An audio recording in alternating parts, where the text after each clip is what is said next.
Welcome to Golden Age Mysteries, where forgotten tales of America's small towns come alive once more. I'm your storyteller, and tonight we journey to the autumn of 1953 to Millbrook Station, a quiet railroad town nestled in the rolling hills of Pennsylvania. It was a place where the rhythm of life moved to the steady beat of train wheels on steel tracks, where everybody knew their neighbor's business, or thought they did. The maples were turning their brilliant reds and golds that October, and the harvest moon hung low over Millbrook's modest skyline. For most folks, it was shaping up to be just another peaceful autumn in small-town America. But for Helen Carmichael, the town's longtime postmistress, October 23, 1953, would become a date forever etched in her memory. Picture Millbrook Station as it was in those simpler times. A town of just over 3,000 souls, built around the Pennsylvania Railroad line that connected the big cities of Philadelphia and Pittsburgh. Main Street stretched for exactly 6 blocks, lined with sturdy brick buildings that had weathered 2 world wars and the Great Depression. At the heart of it all stood Murphy's General Store, where you could buy everything from penny candy to work boots. Next door, the Millbrook Diner served up coffee strong enough to wake the dead and apple pie that folks drove from 3 counties over to taste. The barbershop doubled as the town's unofficial news center, where Sal Benedetto had been cutting hair and sharing gossip for the better part of 30 years. The railroad station itself was a handsome structure of red brick and limestone, built back in 1887 when the railroad first came through. It served not just as a transportation hub, but as the town's connection to the wider world. Every morning at 7:15, the eastbound express would thunder through, carrying businessmen in pressed suits to their important meetings in Philadelphia. Every evening at 6:42, the westbound local would ease into the station, bringing mail, newspapers, and occasionally strangers. Now, Helen Carmichael had been Millbrook's postmistress for 18 years, ever since her husband Charlie had died in the Pacific during the war. At 43, she was a woman of routine and precision, traits that served her well in her profession. She opened the post office every morning at precisely 8, sorted the mail with methodical care, and knew every face that came through her door. But Helen possessed something else valuable in a small town. She had what folks called a sense about people. Maybe it came from handling everyone's correspondence for nearly 2 decades, or perhaps it was just natural intuition. Whatever it was, Helen could usually tell when something wasn't quite right. And on that crisp October morning, as she prepared to open the post office for another day, Helen's sense was telling her that something was very wrong indeed.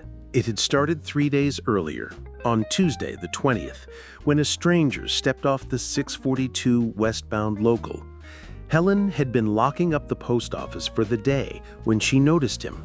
A tall, thin man in a dark overcoat, carrying a leather valise that looked expensive. Nothing unusual there.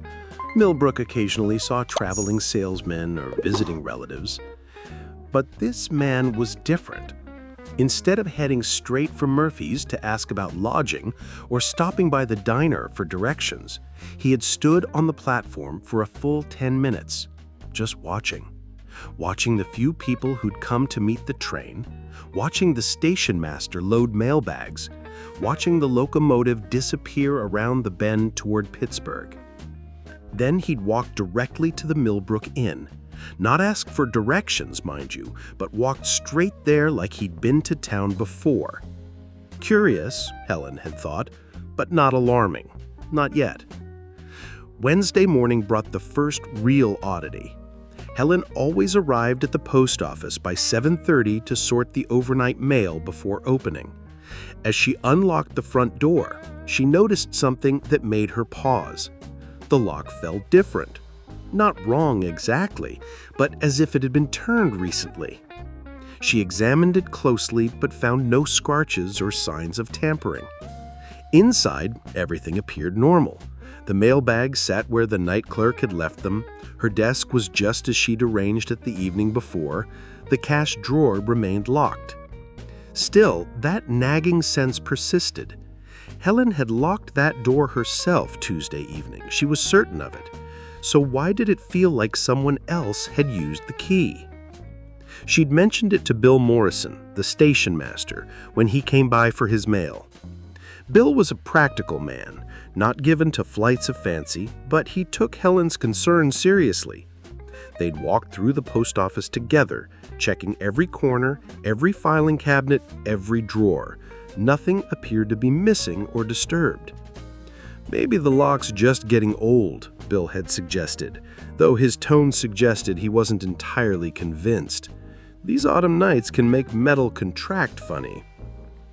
Helen had nodded and agreed, but privately she remained troubled. In 18 years of opening that same lock, it had never felt quite like that. Thursday, that was yesterday, had brought the second incident. Helen was sorting the afternoon mail when she came across something that shouldn't have been there. A letter addressed to J. Morrison, with no street address, just Millbrook Station, PA. The return address was equally vague. B. Sullivan, Chicago, Illinois, with no specific location. Now, Millbrook wasn't such a large town that mail couldn't find its destination with minimal addressing, but this was unusual. More unusual still was the paper. Expensive stationery, the kind you'd find in a big city office rather than in everyday correspondence. And the postmark showed it had been mailed from Philadelphia just 2 days earlier, not Chicago as the return address indicated. Helen had walked the letter over to Bill Morrison herself. "Bill," she'd said, "you got any relatives named J. Morrison expecting mail from Chicago?" Bill had examined the letter with interest. "Can't say that I do, Helen. My brother Jake lives out in California, and my cousin Jim's down in Delaware. Neither one's got business in Chicago that I know of." He turned the envelope over in his weathered hands. "Fancy papered, though. Feel how thick that is." They'd both agreed it was probably a mistake, perhaps meant for Jim Morrison over in Clearfield, or Jake Morrison down in Lancaster. These things happen with common names. But Helen had filed it away in the undeliverable box with a mental note to keep an eye out for similar correspondence. And now, this Friday morning of October 23rd, as Helen turned her key in the post office lock, that familiar sensation returned, but stronger this time. The lock definitely felt as though it had been used recently, and when she stepped inside, her trained eye immediately noticed something amiss. The undeliverable box had been moved. Not dramatically, just shifted slightly to the left on her desk. But Helen Carmichael was a woman of precise habits, and she knew exactly how she arranged her workspace every evening before leaving. Heart beating a little faster, she opened the box. The mysterious letter to J. Morrison was gone. That's when Helen Carmichael knew for certain that Millbrook Station had a problem. Someone had been in her post office not once, but twice. Someone had taken that letter, and that someone might still be in town. Helen's first instinct was to call Sheriff Tom Brennan, but something held her back. In a town like Millbrook, word traveled faster than wildfire, and she didn't want to cause a panic over what might still turn out to be nothing. Instead, she decided to do a little investigating of her own. She started with the most logical approach, retracing her steps from the previous evening. Helen distinctly remembered locking the post office at 5:30 p.m., testing the door handle twice, as was her habit, then walking directly home to her small house on Elm Street. She'd spent the evening listening to Arthur Godfrey on the radio and working on her needlepoint. No one had access to the post office keys except herself and the regional postal inspector, who visited only once a month and wasn't due back until November. Unless... Helen paused in her mental review. There was one other person who had occasional access to the building, Jimmy Walsh, the young man who cleaned the post office twice a week. But Jimmy was simple-minded. Everyone in town knew that. The poor boy had suffered from what folks called slow thinking since birth, though he was harmless as a lamb and worked harder than most men twice his age. Still, Helen decided to pay Jimmy a visit.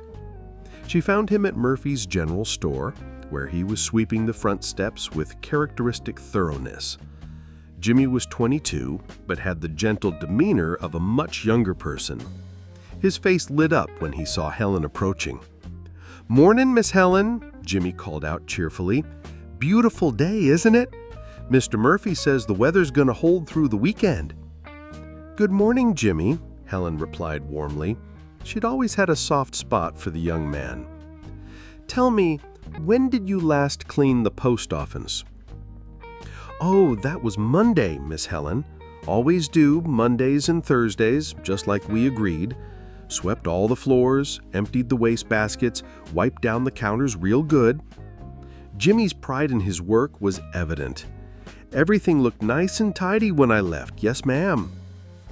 "And you're sure you locked up properly when you finished?" Jimmy nodded vigorously. "Always do, Miss Helen. Lock the door, test the handle, just like you taught me. Can't be too careful with the mail and all." Helen studied the young man's earnest face. Jimmy might be simple, but he wasn't a liar. If he said he'd locked up properly on Monday, then he had, which meant someone else entirely had been in her post office. Her next stop was the Millbrook Inn, where she hoped to learn more about the mysterious stranger who'd arrived Tuesday evening.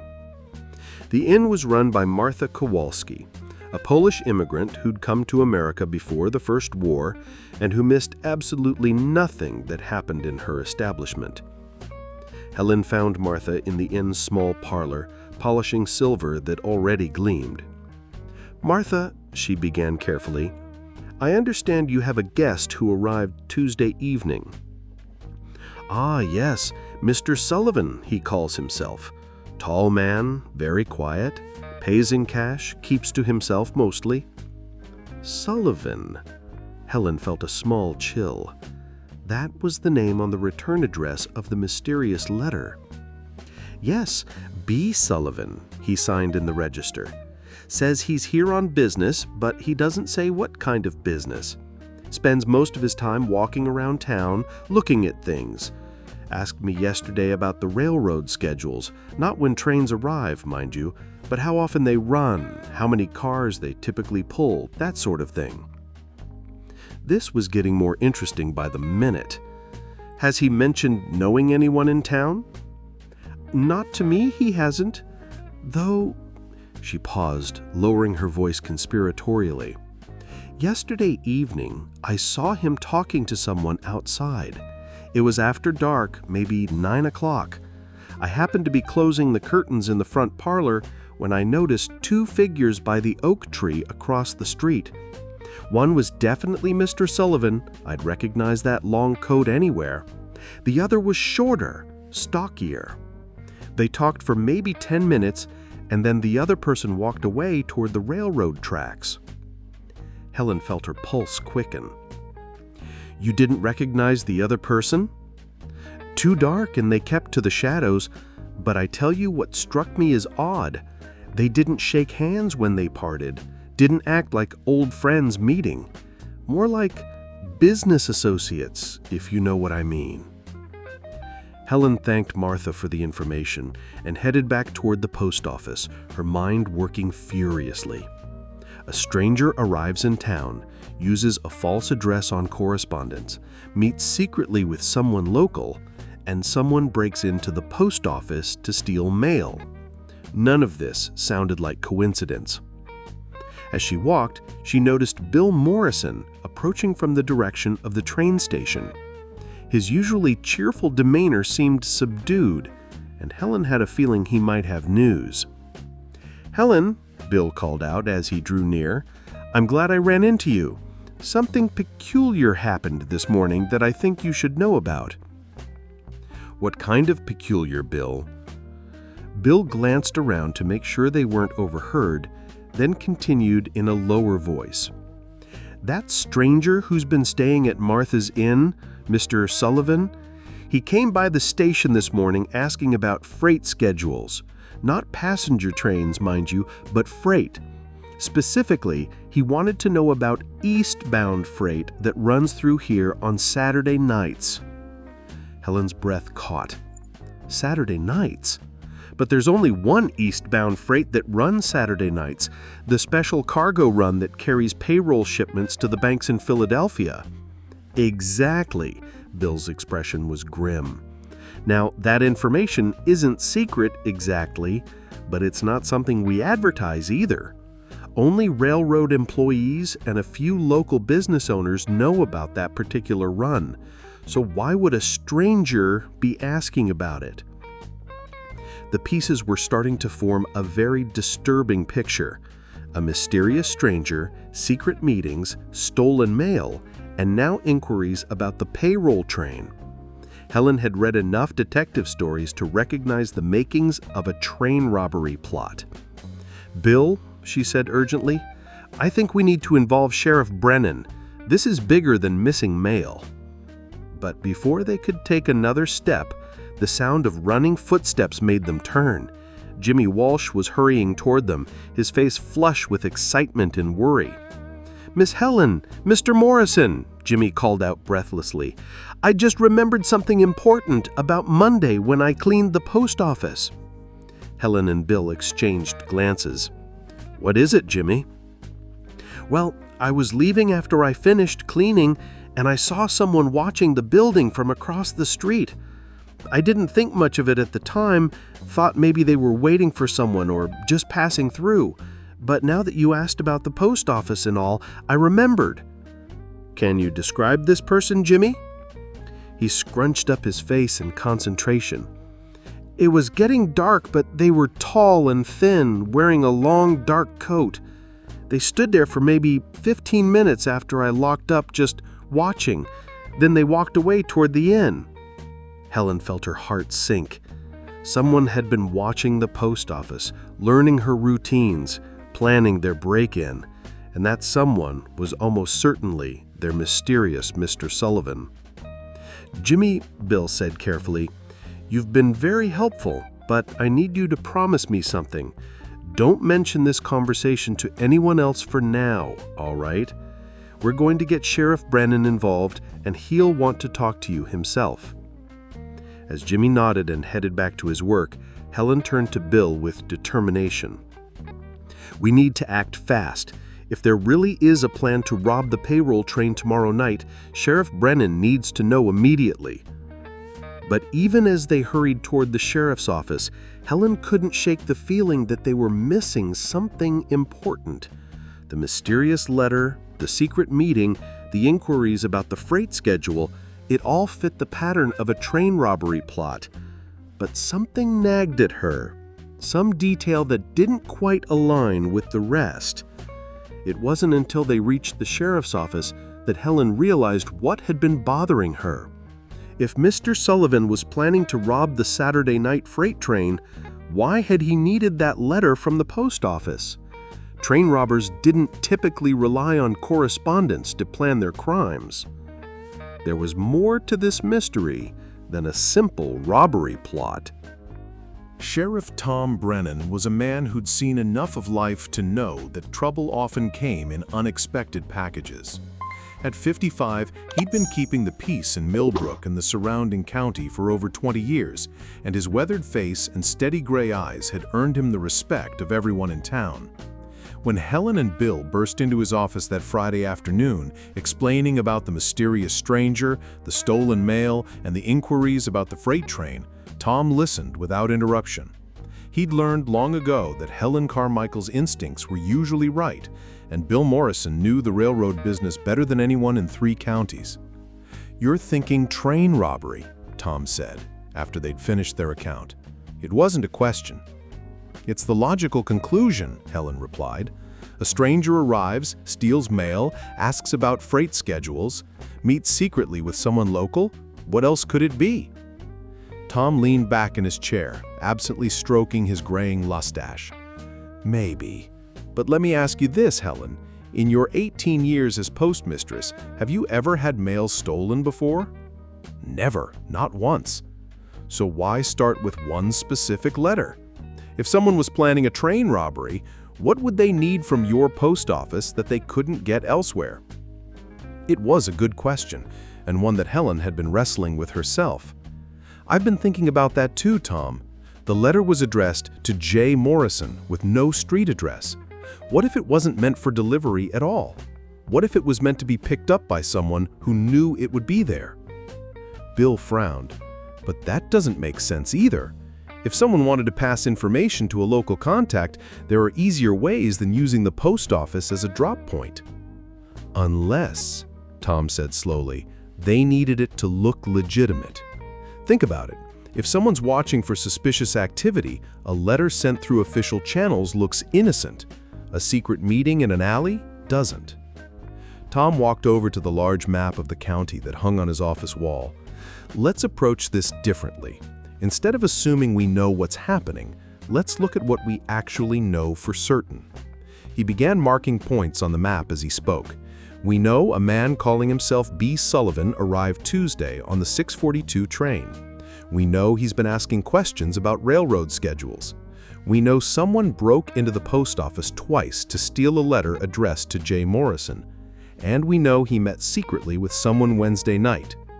Don't forget," Helen added, "the letter had a Chicago returned address, but was postmarked from Philadelphia." "Right. So our Mr. Sullivan has connections to Philadelphia, possibly Chicago, and now Millbrook. That's a lot of territory for a simple train robber." Tom turned back to his desk and pulled out a thick folder. "I've been sheriff here for 2 decades, and I've learned that when strangers show up asking about railroad business, it's usually one of 3 things: robbery, smuggling, or railroad company business." "Railroad company business?" Bill looked puzzled. "What do you mean?" Tom opened the folder and spread several documents across his desk. "I mean investigators, Bill. The Pennsylvania Railroad has been having problems with theft and sabotage along this route for the past 6 months. Small stuff mostly: missing cargo, damaged equipment, delayed shipments. Nothing dramatic enough to make the newspapers, but serious enough that the railroad company has been conducting their own investigation." Helen felt a chill of realization. "You think Mr. Sullivan might be working for the railroad?" "It's possible. Which would explain why he's asking about freight schedules and meeting secretly with locals. If there's been theft or sabotage, he'd need inside information to catch the culprits." But Bill was shaking his head. "But that doesn't explain the stolen mail, Tom. Why would a railroad investigator need to break into the post office?" "Maybe," Helen said quietly, "because the letter contained information about the thefts. Maybe someone local has been feeding information to the thieves, and that letter was proof." The room fell silent as they all considered this possibility. If Helen was right, it meant someone in Millbrook, someone they all knew and trusted, was involved in a criminal conspiracy against the railroad. Tom broke the silence. "There's one way to find out for sure. Helen, I want you to go back to the post office and check your records for the past 6 months. Look for any unusual correspondence, anything that might connect to railroad business. Bill, I need you to review any incidents along the line. Delays, problems with cargo, anything that seemed off." "What about Mr. Sullivan?" Helen asked. Tom smiled grimly.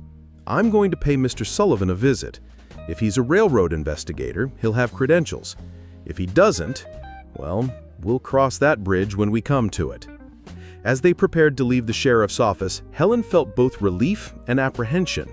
Relief that they were finally taking action, but apprehension about what they might discover. In a small town like Millbrook, everyone was connected to everyone else. If there really was a traitor among them, it would shake the community to its core. "Tom," she said as they reached the door, "what if we're wrong about all this? What if Mr. Sullivan really is just a traveling salesman and I'm letting my imagination run away with me? Tom paused, his hand on the doorknob. Helen, in 20 years of law enforcement, I've learned to trust people's instincts, especially yours. Something brought that man to Millbrook. Something made him break into your post office, and something's got him asking questions about freight trains.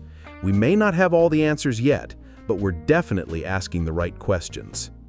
As they parted ways, each heading off on their respective missions, none of them noticed the figure watching from the shadows near Murphy's General Store. Whoever it was waited until they were out of sight and then hurried away in the direction of the railroad tracks.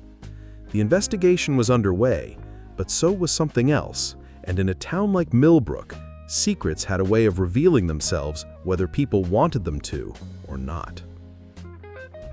Helen spent the next hour methodically reviewing 6 months of postal records, and what she found made her stomach churn. There had been unusual correspondence, more than she'd initially realized. Starting in April, letters had begun arriving addressed to various J names: J. Murphy, J. Walsh, J. Kowalski, always with vague return addresses and always unclaimed. Helen had dutifully filed them in the undeliverable box, following postal regulations, but now, looking at the pattern, she realized someone had been using the post office as a message drop for months. Even more disturbing was the timing. Cross-referencing with her mental calendar of town events, Helen realized that these letters had arrived just before several incidents that Bill had mentioned: delayed freight shipments, missing cargo, equipment problems. It wasn't coincidence. Meanwhile, Sheriff Brennan's visit to the Millbrook Inn had proved enlightening in ways he hadn't expected. Mr. Sullivan did indeed have credentials, but not as a railroad investigator. He was Detective Lieutenant Robert Sullivan of the Philadelphia Police Department Railroad Division, and he'd been tracking a theft ring that had been operating along the Pennsylvania Railroad line for nearly a year. "Sheriff," Sullivan had explained, "we'd been tracking stolen goods worth over $50,000. Someone's been providing inside information about freight shipments, what's being carried, when, and how to access it without triggering major alarms. The operation is sophisticated, well-organized, and they've been careful to keep their thefts small enough to avoid federal attention." "And you think the center of operations is here in Millbrook?" Sullivan nodded grimly. "We traced several communications to this post office. Someone here has been coordinating with theft crews in Philadelphia and Chicago. That's why I needed to recover that letter. It contained evidence of the local contact's identity." Tom felt a sinking sensation. "And did the letter tell you who it is?" "Unfortunately, no. Whoever broke into the post office the first time was looking for something specific, but they didn't find it. The letter I recovered was decoy, real enough to fool a casual observer, but containing false information. We set it up to flush out our suspect." "So, you know who the local contact is?" Sullivan's expression was grave. "We have strong suspicions, but we needed proof. That's why I staged the meeting Wednesday night, to see who would show up to collect instructions for tomorrow night's operation." Tom felt his mouth go dry. "Tomorrow night? You mean Saturday night? The payroll train?" "Exactly. According to our intelligence, they're planning their biggest job yet. The Saturday night freight carries payroll for 3 major companies, plus a shipment of gold coins for the Philadelphia Mint. Total value? Over $200,000. The scale of it took his breath away. This wasn't just petty theft. It was a major criminal enterprise that threatened to destroy the trust and security that small towns like Millbrook depended on. "Detective Sullivan," Tom said carefully, "I need to know who you suspect. This is my town. These are my people." Sullivan hesitated, then reached into his coat and pulled out a photograph. "This was taken Wednesday night, during our staged meeting. It's not the clearest image, but combined with our other evidence." Tom took the photograph and studied it by the lamplight. The image showed two figures meeting near the oak tree across from the inn, just as Martha had described. One was clearly Sullivan in his long coat. The other figure was shorter, stockier, wearing a railroad company cap. Tom's heart sank as recognition dawned.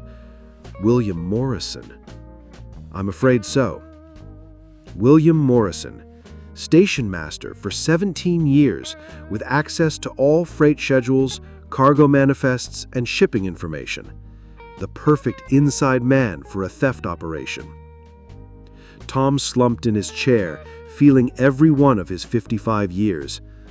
Bill Morrison, a man he'd known for 2 decades, a man he'd trusted completely, a man who'd helped him solve minor mysteries and maintain order in their small community. The betrayal cut deep. How long have you suspected him? Several months, but suspicion isn't proof, and we needed to catch him in the act, so tomorrow night is so important. Our intelligence suggests he's planning to provide inside information for the robbery attempt. If we can catch him doing that... Tom walked to the window and looked out at Millbrook's quiet streets. People were heading home from work, children were playing in front yards, shopkeepers were closing up for the day. It all looked so normal, so peaceful. But underneath that peaceful exterior, a cancer had been growing for months. "Detective Sullivan," Tom said carefully, "what do you need from me?" "Your cooperation in setting a trap. We need to let Morrison think the plan is proceeding normally, while positioning our people to catch the thieves in the act. Can you help us do that without arousing suspicion?" Tom turned from the window.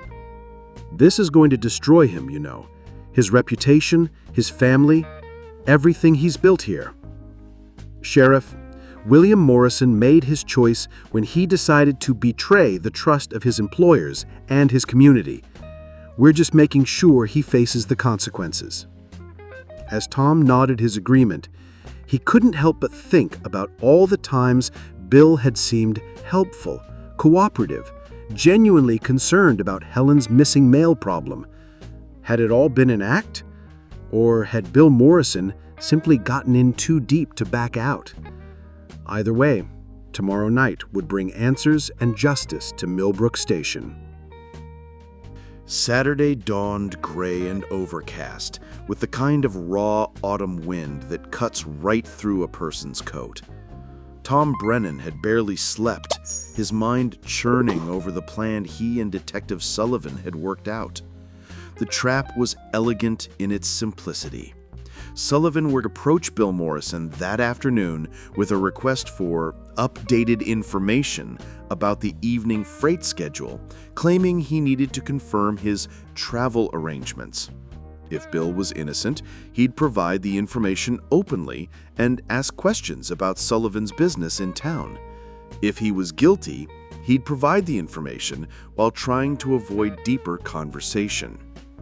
Meanwhile, Tom had quietly contacted the Pennsylvania Railroad's Security Division and arranged for additional guards to be placed on the Saturday night freight, guards that Bill Morrison wouldn't know about.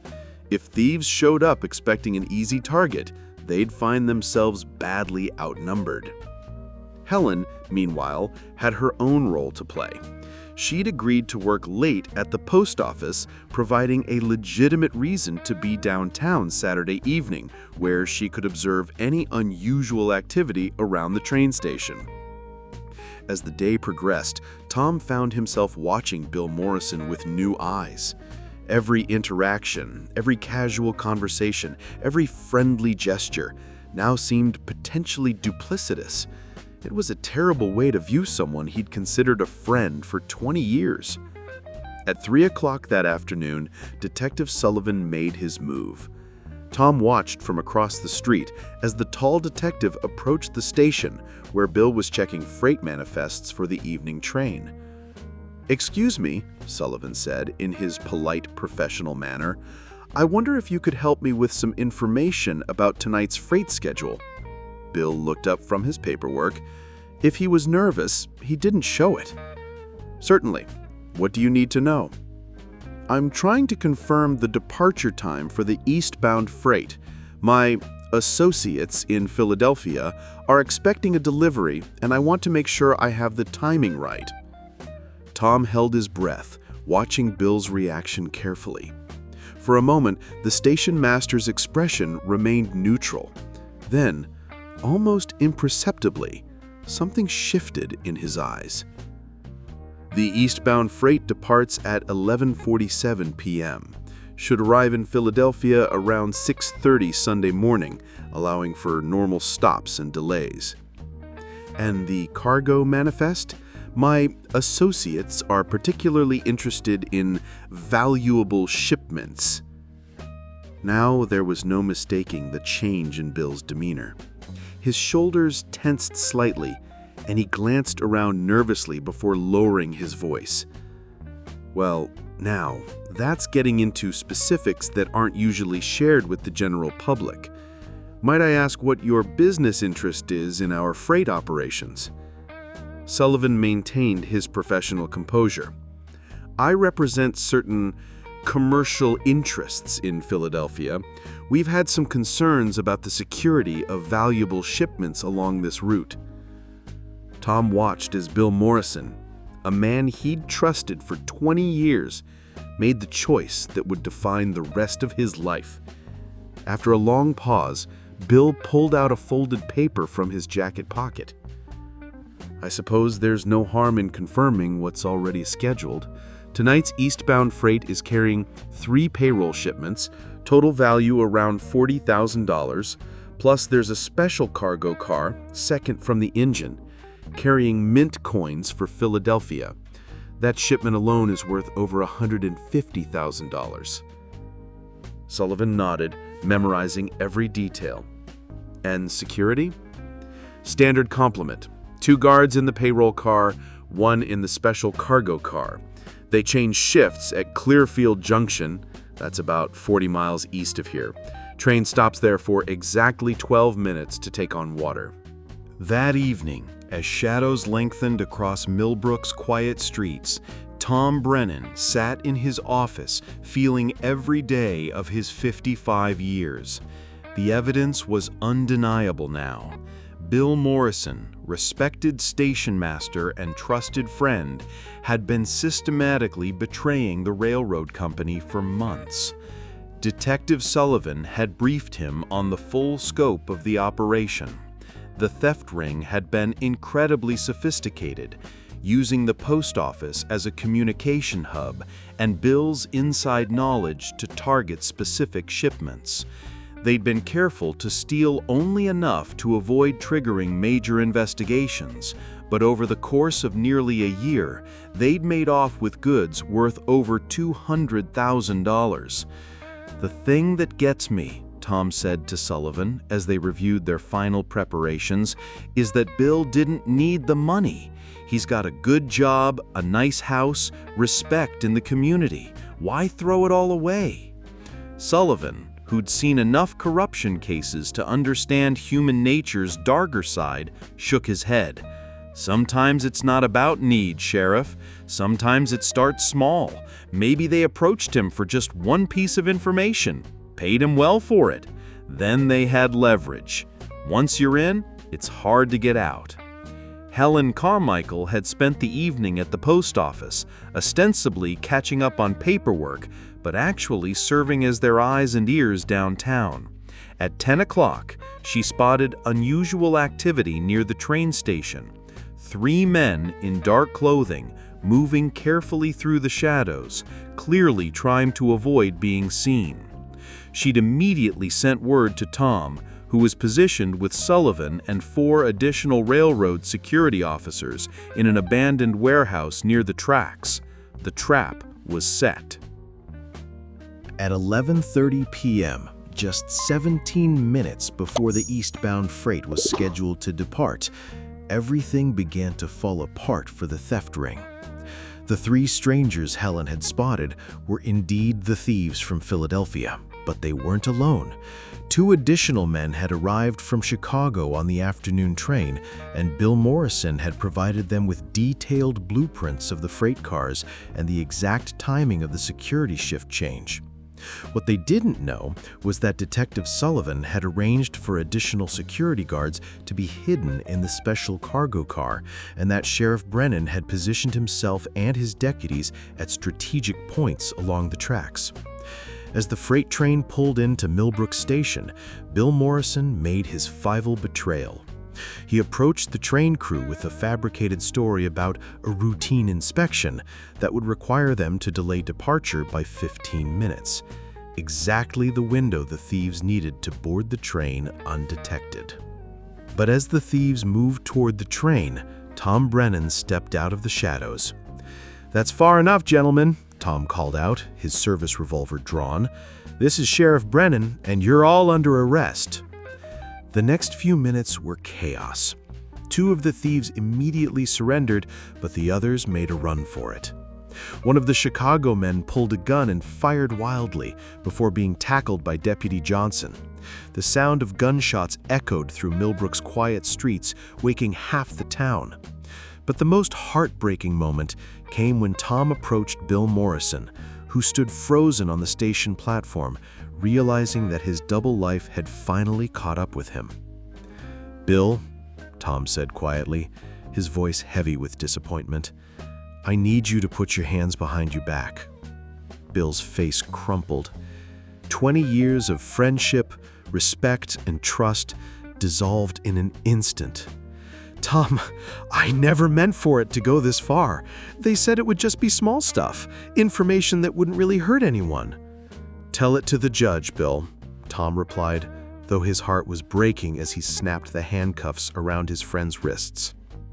By dawn on Sunday morning, all 5 members of the theft ring were in custody, and the full scope of their operation had been revealed.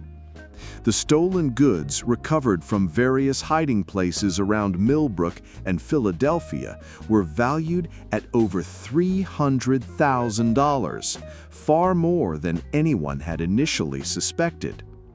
Detective Sullivan's investigation had uncovered a sophisticated network that stretched from Chicago to Philadelphia, with Millbrook serving as the perfect small-town cover for their operations. Bill Morrison's position as station master had made him invaluable to the thieves, but it had also made him the key to bringing them down. Helen Carmichael, whose sharp instincts and attention to detail had started the investigation, was commended by both the Pennsylvania Railroad and the Philadelphia Police Department. The strange feeling about her post office lock had ultimately led to the capture of one of the most successful theft rings in the region's history. But for the people of Millbrook, the victory felt hollow. Bill Morrison had been more than just their station master. He'd been a neighbor, a friend, someone they'd trusted completely. His betrayal had shaken the community's faith in ways that would take years to heal. 3 months later, as winter settled over Millbrook Station, life had gradually returned to normal. A new station master had been hired, a young man from Pittsburgh who worked hard to earn the trust that his predecessor had squandered. Helen Carmichael continued her duties as postmistress, though she'd installed a new lock on the post office door and had developed an even sharper eye for unusual correspondence. The experience had taught her that sometimes the most dangerous threats come from the most unexpected sources. Sheriff Tom Brennan aged noticeably in the months following the arrests. The betrayal by someone he'd considered a close friend had left its mark, but it had also reinforced his commitment to protecting his community from both external threats and internal corruption. Detective Sullivan returned to Philadelphia, but he'd left behind a stronger relationship between local law enforcement and railroad security. The Millbrook case had shown how effective cooperation could be when communities worked together to solve problems. As for Bill Morrison, He was sentenced to 15 years in federal prison for his role in the theft ring. During his trial, the full extent of his cooperation with the criminals was revealed. He had provided not just information, but active assistance in planning and executing the thefts. His fall from respected community member to convicted felon served as a stark reminder that appearances could be deceiving, even in small towns where everyone thought they knew everyone else. The Millbrook Station mystery became a cautionary tale told throughout the Pennsylvania Railroad system, a reminder that security was only as strong as the people entrusted to maintain it. In the end, the mystery of the stolen mail and the suspicious stranger had revealed something far more complex than anyone in Millbrook had imagined. It wasn't just a story about crime and punishment, but about trust, betrayal, and the fragile bonds that hold communities together. Helen Carmichael's instincts had been right from the beginning. Something was indeed very wrong in Millbrook Station. But the source of that wrongness had been hiding in plain sight, wearing the face of a friend and neighbor. The lesson of the Millbrook Station mystery was clear. In small towns, as in life, the most important mysteries aren't always about what we don't know, but about what we think we know for certain. And sometimes, the most dangerous secrets are the ones kept by the people we trust the most. And so ends our journey to Millbrook Station in the autumn of 1953. A reminder that even in the quietest corners of America, human nature in all its complexity continues to unfold. Join us next time on Golden Age Mysteries, where every small town has its secrets, and every secret has its price.